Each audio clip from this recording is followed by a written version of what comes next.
স্নান করবে যে? কি গো, আপেল খেতে হবে না? আপেল খাবে না আর? স্নান করবে যে তুমি? স্নান করবে না নাকি?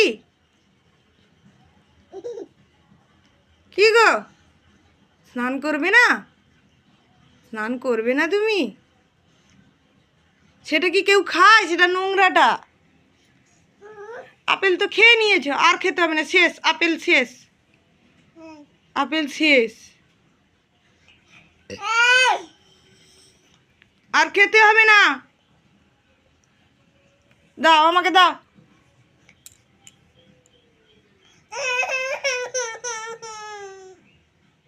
দাও আমাকে, দাও, এই না।